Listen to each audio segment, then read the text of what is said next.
Brilliant. Just a few words about Action Funder before we jump into the workshop. So Action Funder is a funding platform that we launched in May this year, and it's designed to help community groups save time on funding applications by matching your project with all relevant funds on the platform. So funds are coming from businesses and foundations, and the platform's already being used, and groups are being funded as we speak.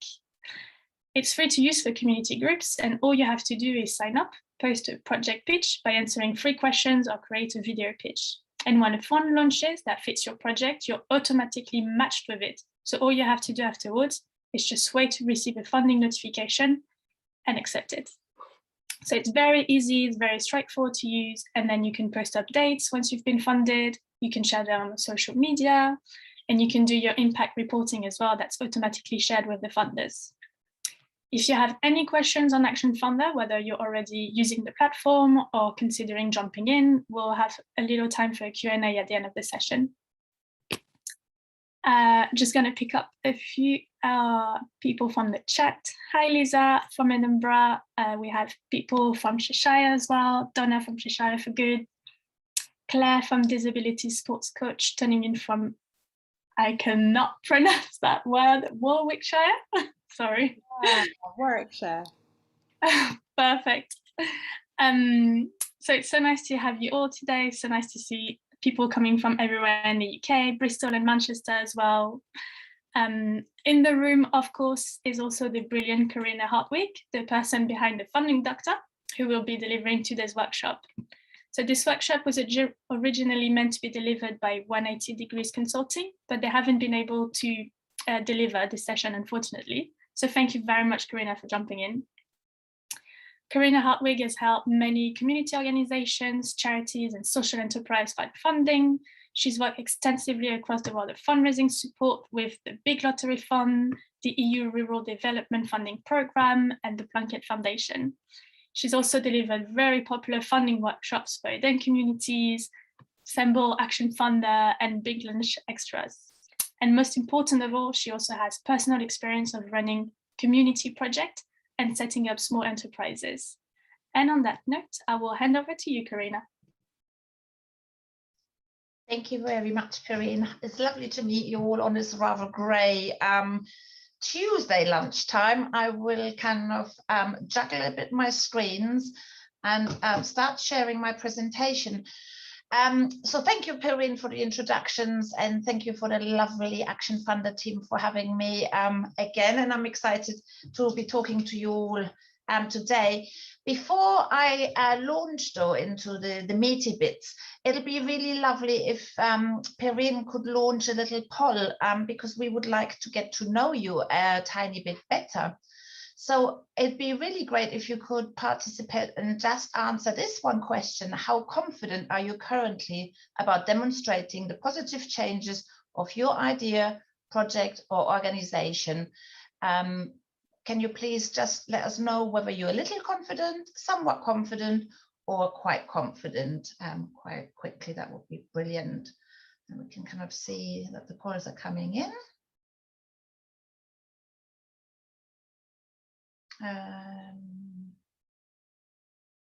Brilliant, brilliant. Just a few more missing. That's brilliant.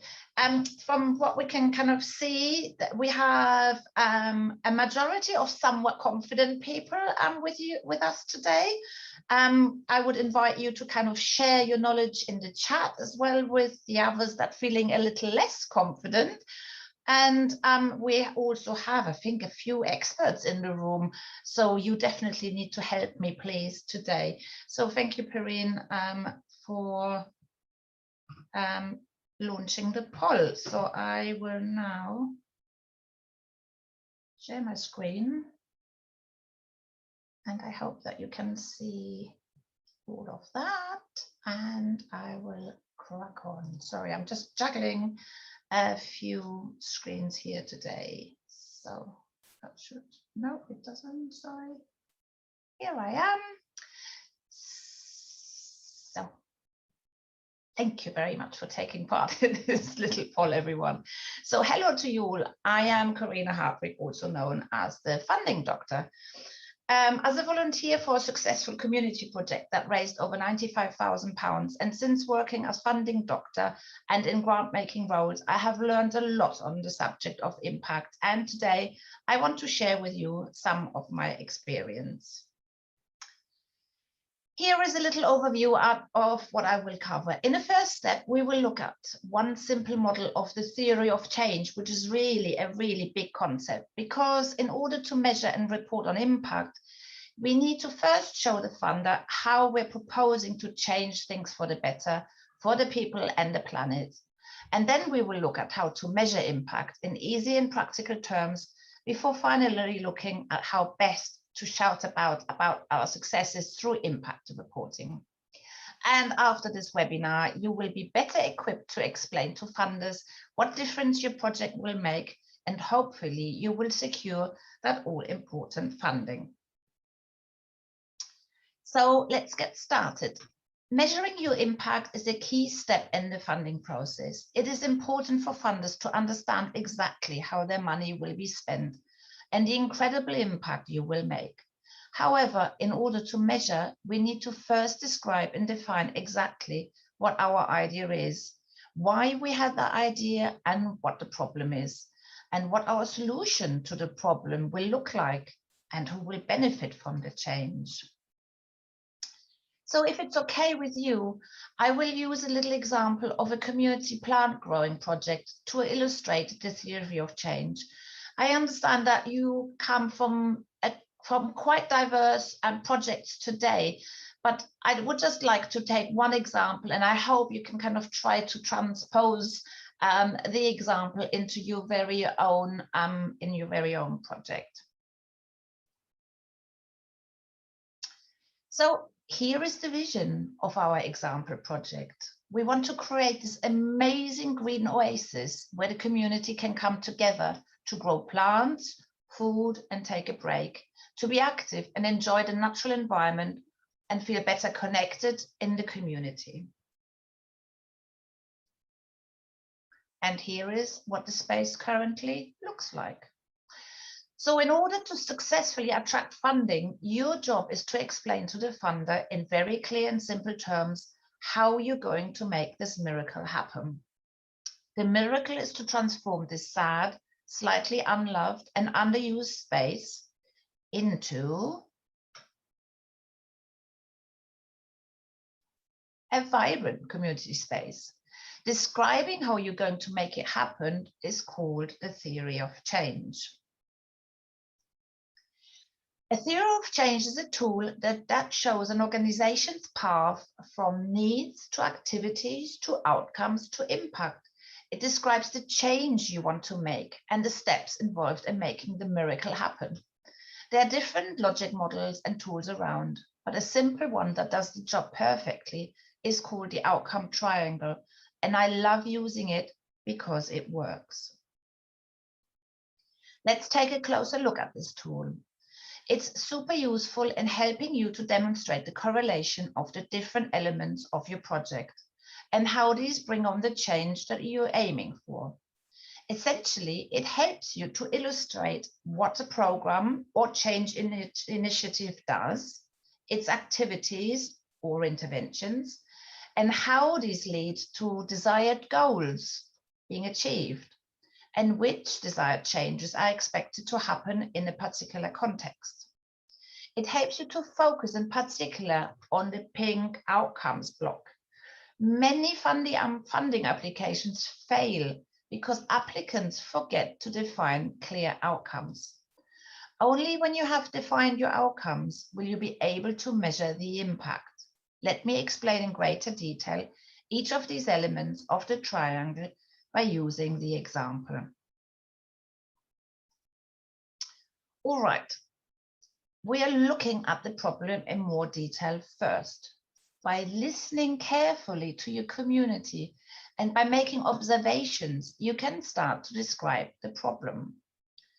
So here, for example, we discovered, or our problem is this, that the space is neglected and underused. Hardly anyone likes using it, especially lonely residents don't dare using the space. perhaps also because of COVID and more of them had to kind of self-isolate, but perhaps because the space just doesn't look inviting or attractive. So you start to look a little deeper into this problem. Why does it exist? And now you're starting to unearth the underlying causes or trying to understand the underlying causes.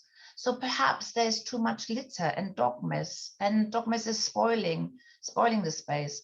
Perhaps there's more antisocial behavior now. Or perhaps residents in this area are feeling disconnected from their local green area and don't use it enough. And there's no real sense of belonging or ownership of the space. And of course, you have lots of ideas about what to do about the problem. Actually, you get really excited about all the wonderful things you can do, such as plant flowers, vegetables, shrubs, and small trees. You can organize and coordinate litter picking. You could even run a free to access regular gardening club.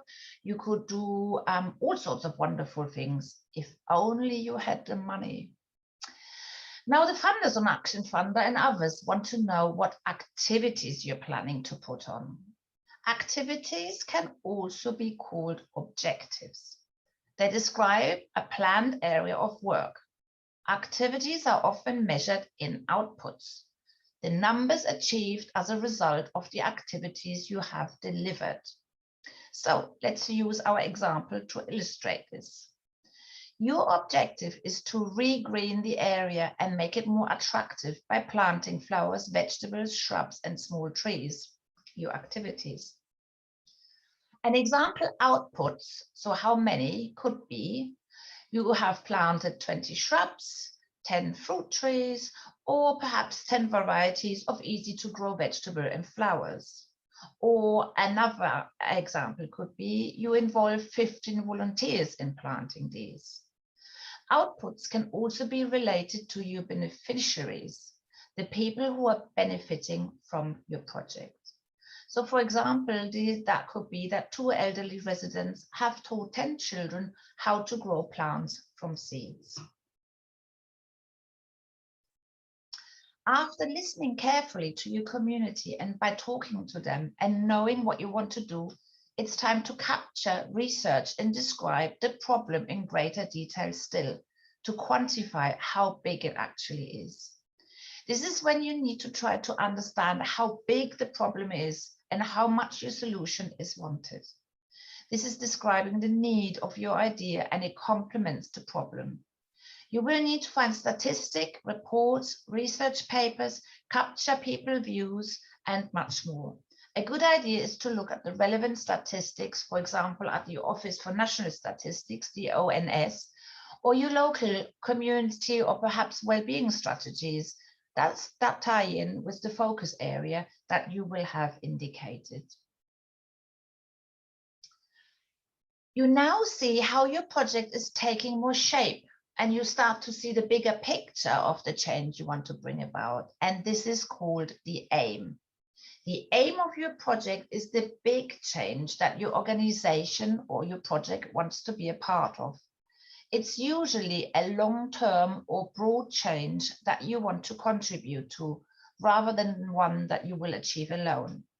So in our example, our aim could be to establish a resident-led and coordinated approach to enhance the communal green areas and to improve the health and well-being of all residents. Can you see how this is becoming a bit broader? Take your time to formulate your aim. Check it's clear enough to be understood from outside of your organization, and that it's linked to the problem that you have identified. If you are a constituted charity, your aim should also be relatable to your overall mission. And if you're a social enterprise, it should be related to your social purpose. And once you have formulated your aim, your overall solution, all it's left to do is to explain the difference your project is going to make. So finally, we are coming to the all-important pink block. It's often called the missing middle because applicants simply forget to talk about outcomes in their funding applications. But funders fund outcomes and not activities, because funders are interested in the changes that their pennies are funding. So what are outcomes? Basically, outcomes are the changes, positive or negative, that occur as a result of your activities in the short term or medium term. They have to be achieved to support progress towards your overall aim. So for example, an outcome could be increased sense of belonging through involvement, greater community cohesion, or perhaps a reduction in depression or loneliness. So outcomes should use words that indicate change, such as increase or improved or less or decrease. It also helps a lot to make them smart, as in smart in specific, measurable, relevant to your aim, and time bound. So for example, a smart outcome could be that a quarter of the residents aged 55 plus will have a 20% improved sense of belonging by the 30th of September 2021. Now, can you see how this smart outcome lends itself to be measured?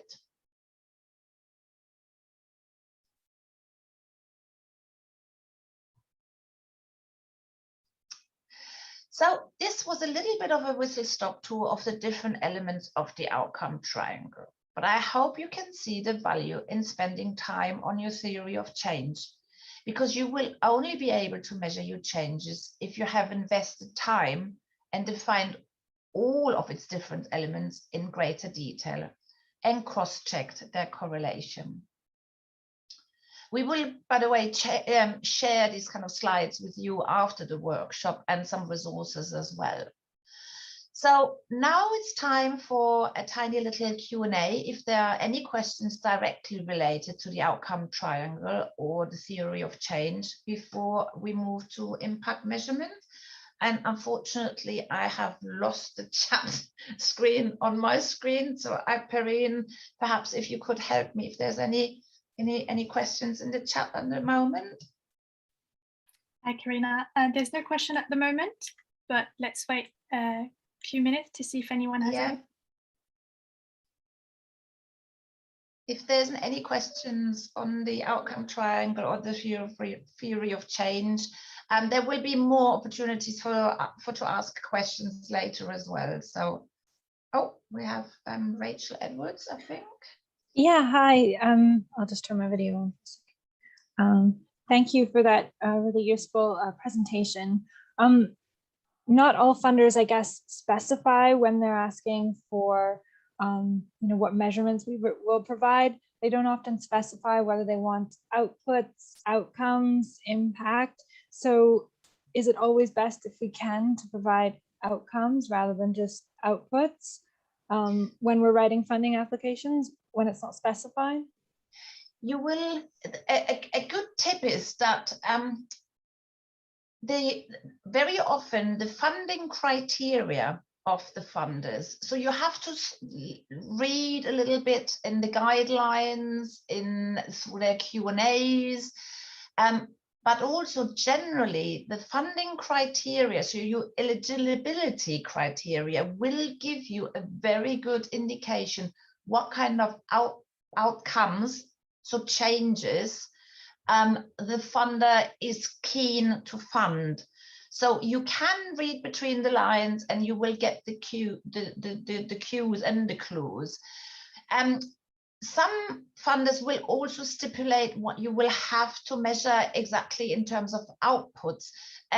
But that sometimes comes a little bit later when it comes perhaps to your funding offer letter, or when you get perhaps through the first stage of funding. So that's for the more elaborate funders.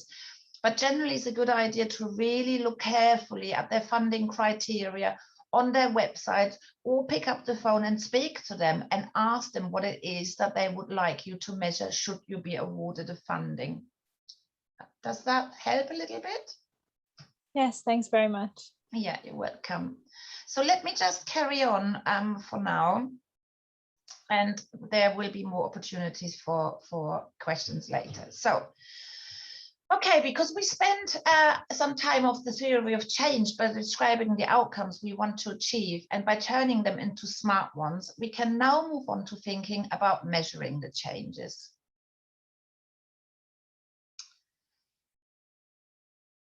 Oh, hang on 1 second, sorry. Sorry, guys. There we go. Before you start measuring, it's important to consider the reasons why you want to measure outcomes and what you will to do with the evidence and the data that you will gather. Here are a few reasons why you might like to measure.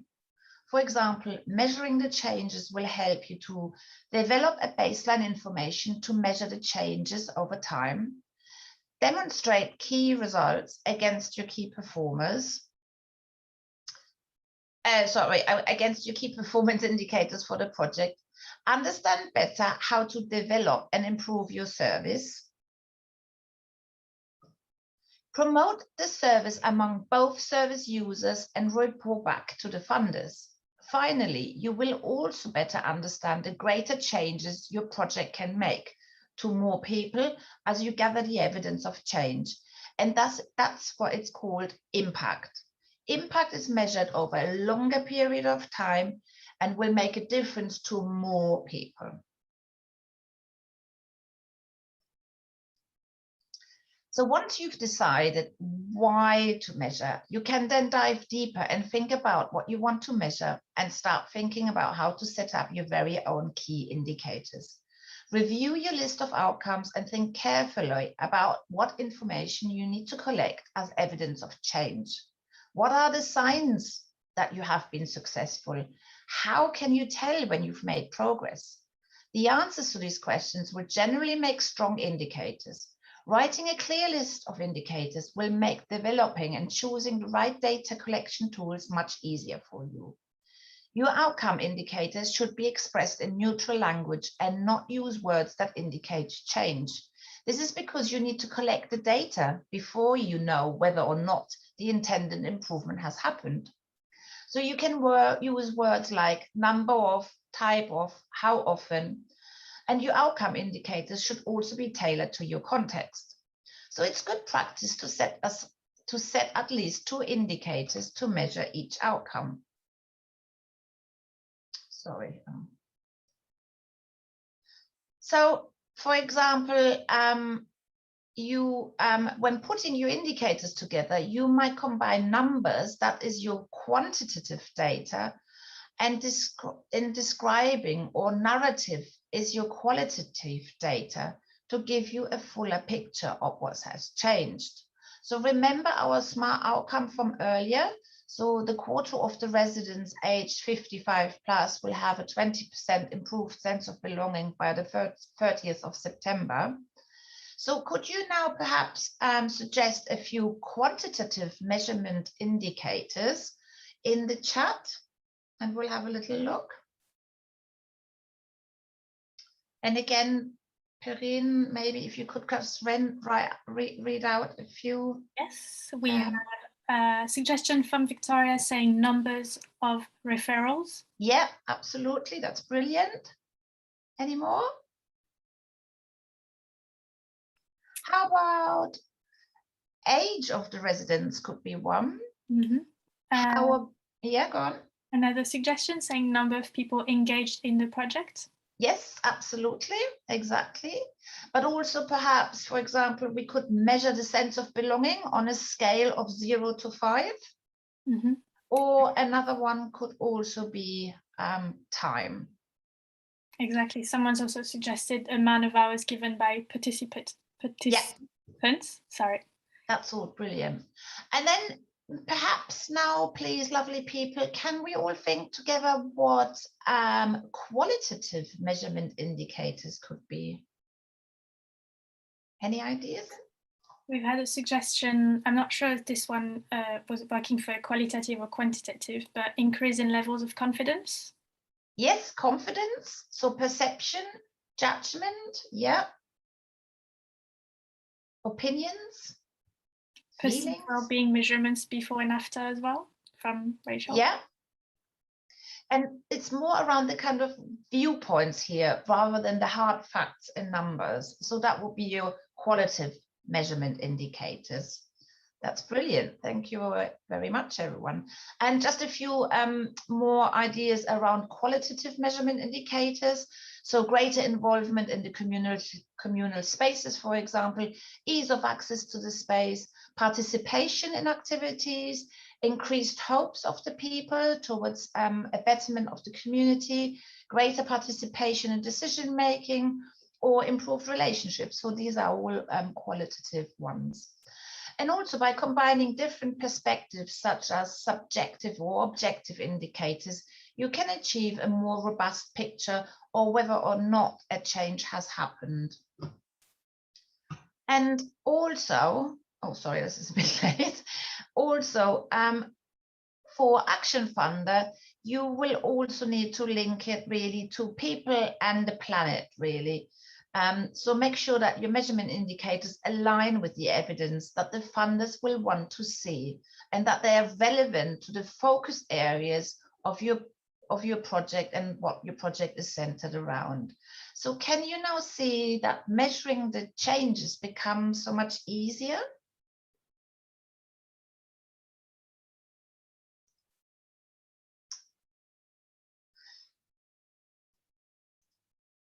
Sorry, I've just need to move forward here on my other screen. So now there are many different tools around to help you with measuring.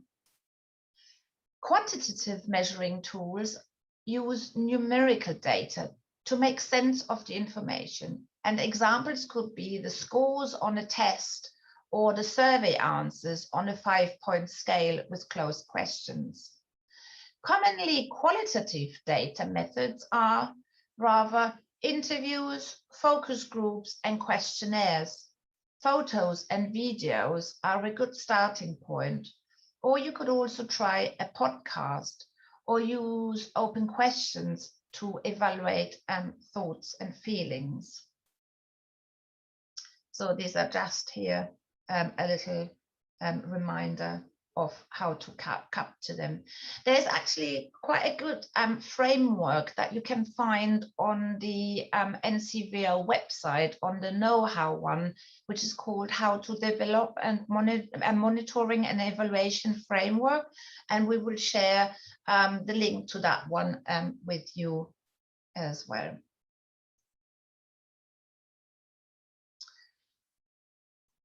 So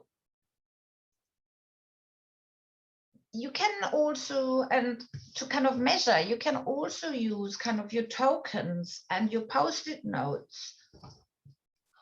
Remember what we do in the supermarkets, or dots on a flip chart paper.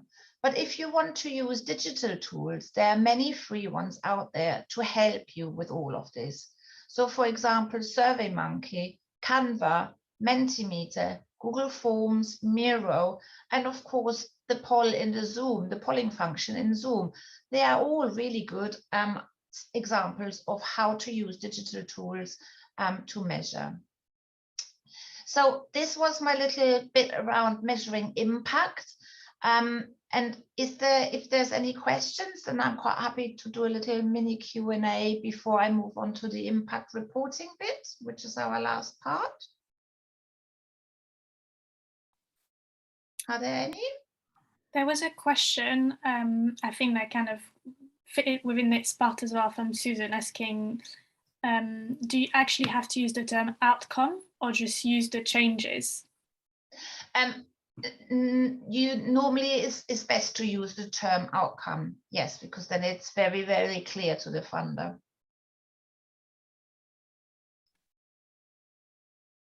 Okay, is there any more questions? Not at the moment, Karina. Okay, that's fine, so I'll carry on. So again, there are many different ways that you can report on your impact, but on Action Funder, you'll be likely to be asked to report in mixed formats.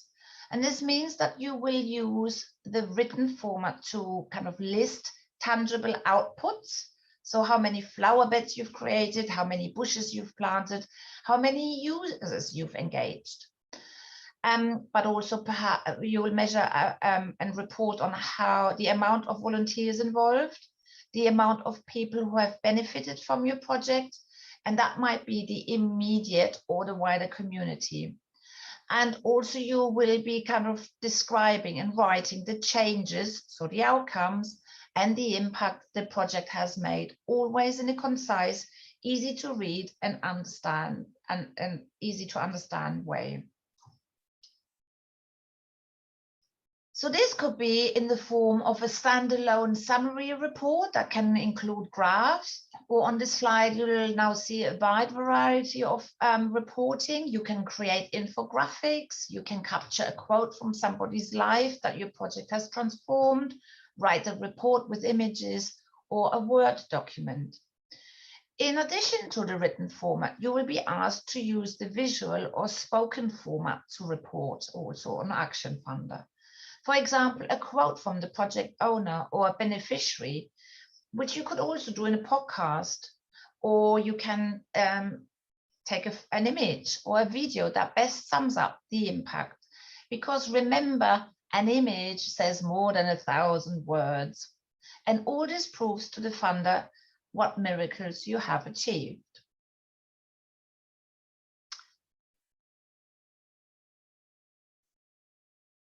A good report will also show how the funding has been a vital part of making the change happen. And then all what's left is to celebrate with the funder and the supporters, which you can do on social media or over lunch. Or talking about lunch, I think it's nearly getting to lunchtime. So we will be kind of starting to kind of go to another Q&A in a minute.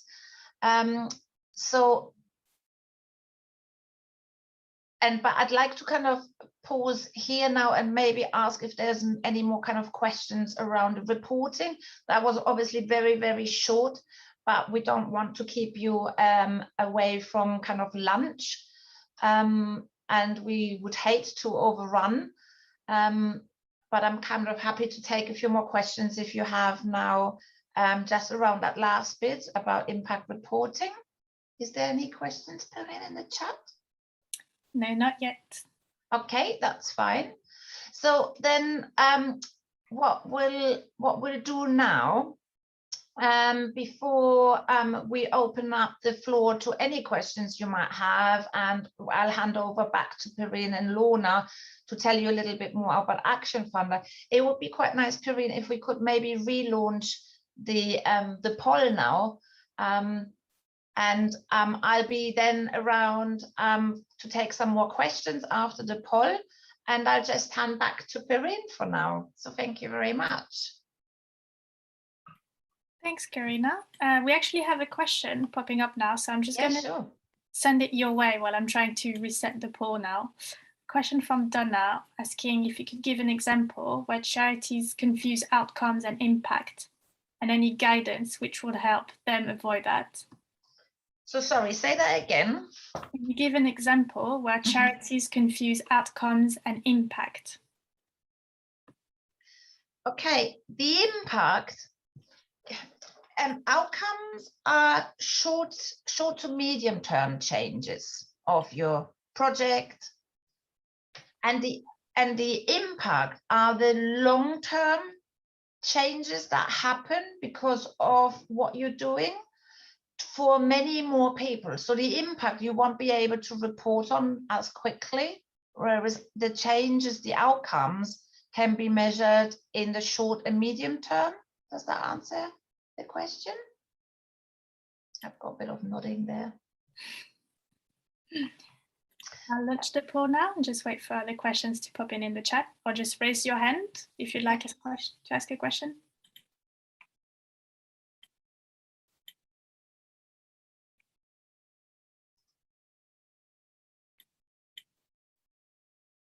Right, just having a look who's feeling more confident now.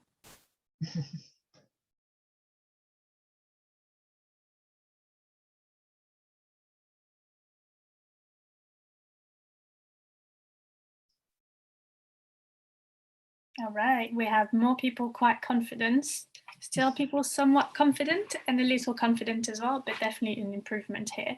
Ah, that's good. So that's brilliant to hear that. Can you see how we just measured kind of how you kind of taking something away? So how you've changed just in the last kind of half an hour? We have another question coming in from Lisa as well. Yeah. Is there anything you would recommend for charities where it is difficult to get photos of beneficiaries to illustrate outcomes?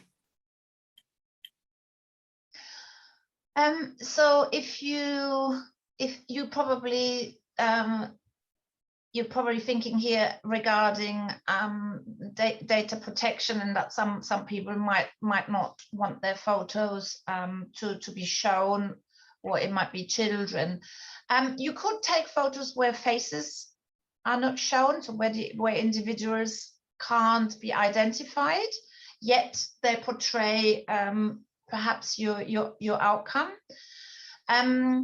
Another way in that case is to kind of maybe also blur the photo so that nobody can be identified, yet people get a sense of what your image is trying to convey.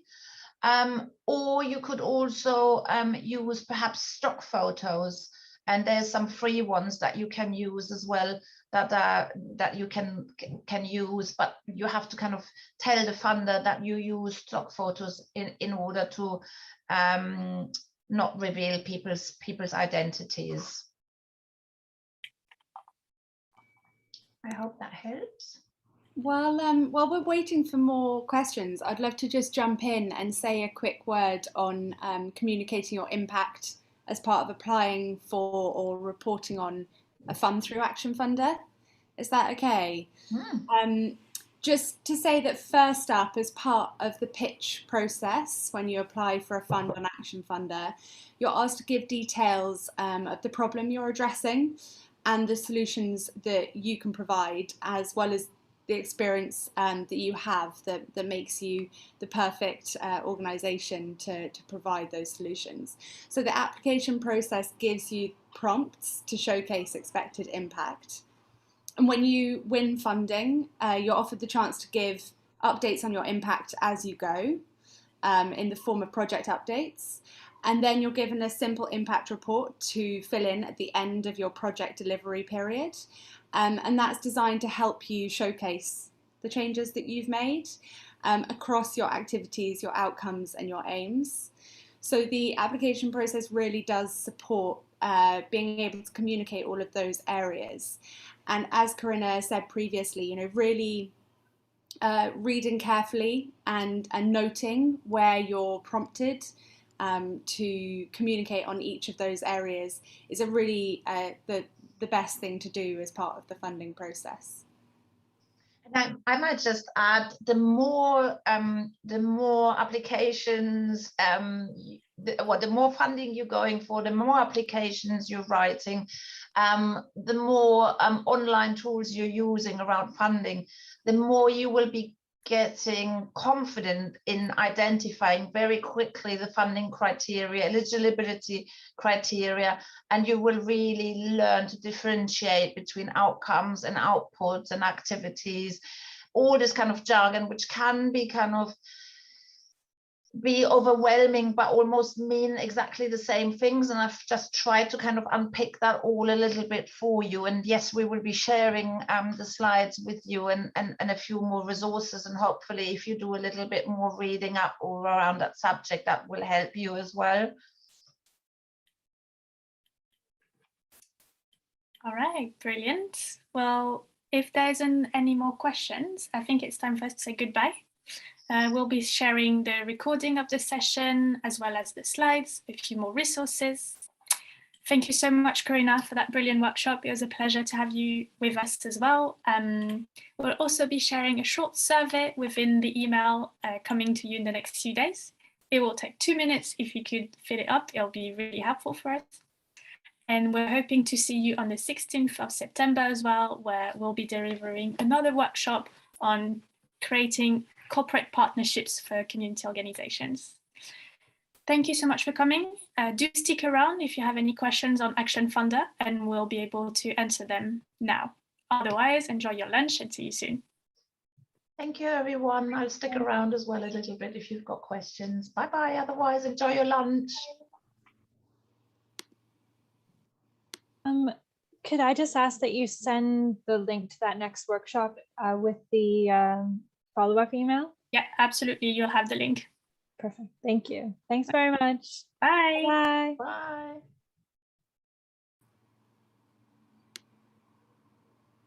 Oh, just us. Oh, Okay. that's rare.